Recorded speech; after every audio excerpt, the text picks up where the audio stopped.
Welcome back to Kentucky Budget Prepper. My name's Steve.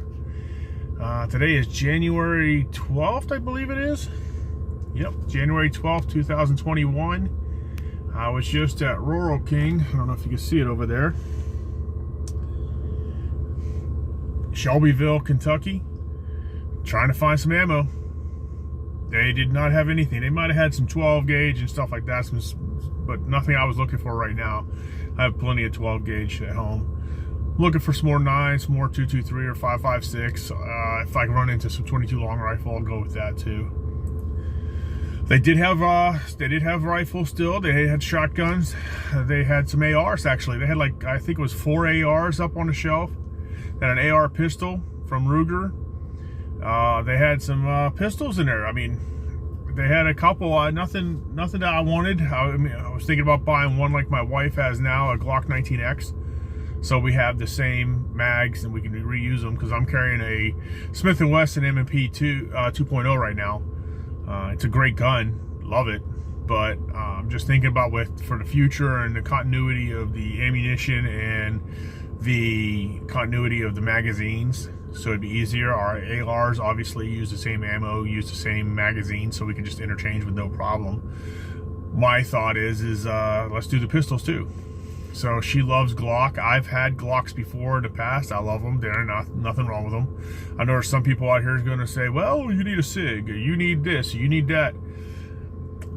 And the really SHFT, if the shit really does hit the fan, a Glock will still operate. It may not be the most accurate in some eyes. It may not be the prettiest in some eyes, but it's going to function, and it's going to keep functioning, and we won't have a problem with it. And that's what I'm looking at. So I'm still going to keep my Smith, still carry it, but if something happens, so we can go into the same, like I said, continuity of magazines, continuity of ammo, I'm going to look into get me a Glock here soon. And then we'll see what happens. I'm also looking, like I said, we have our rifle, so I'm not too worried about that. Oh, my wife's trying to call me, so I'll call her back in a minute. But we have our rifles, we have shotguns. I'd like to maybe get my boys, we have a 22 rifle for my boys to learn how to shoot, but looking for a 22 pistol maybe, that'd be a nice little plinker. But hopefully everybody out there is doing their part and going to prep as much as they can. I really suggest let's get as much food in your house and water as you can. Start with 2 weeks. Get a 2-week supply. Then work to a month. Work to 3 months. Work to 6 months. Then get a year's worth of food in your house. That way you have a little bit of security and peace of mind knowing that you have some food in the house and your family can be taken care of, and you don't have to rush out to try to figure it out and be frantic.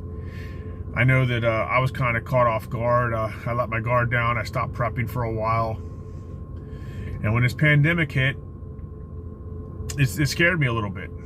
I walked through Walmarts and Kroger's here in Kentucky just trying to find whatever I could for the house.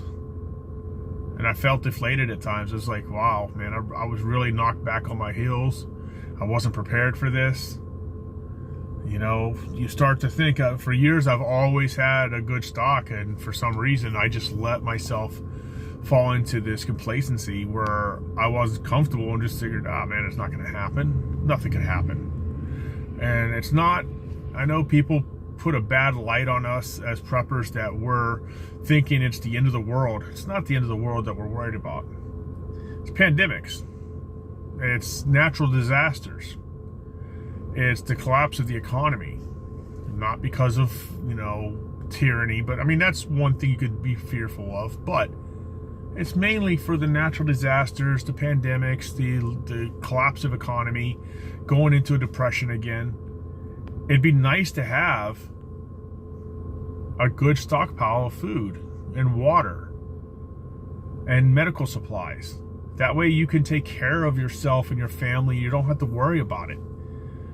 Give you a little bit of a breathing room for maybe the economy or the natural disaster or whatever it may be. to blow by, and then you can start to rebuild as you go. But take my word, man, I was scared. I was like, wow, if this does get really, really ugly, how am I going to take care of my family? How am I going to feed my boys? How is my wife going to eat? So, I mean, we kept working. We were lucky. We were one of the lucky ones. I'm considered an essential employee, so I kept working.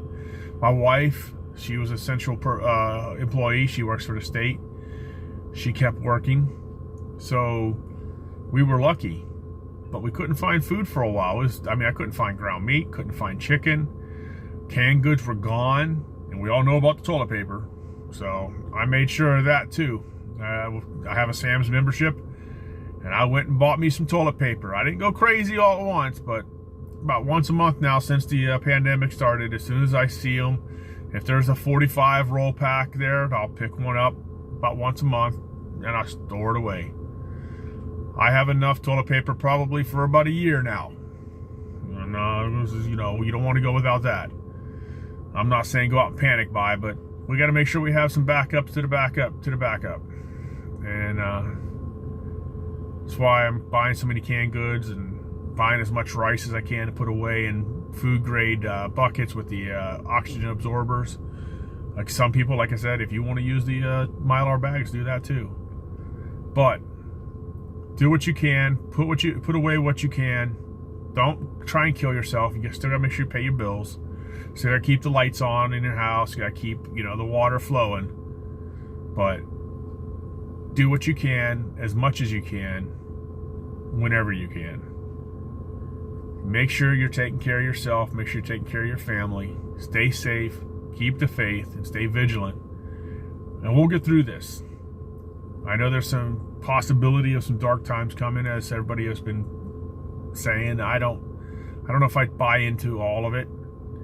I think there's going to be some issues coming. I think there's going to be some more protests coming. But I don't think I buy into the everything. I'll just leave it at that. I believe that there could be some issues in the future, but hopefully not. So again, this is Steve with Kentucky Budget Prepper.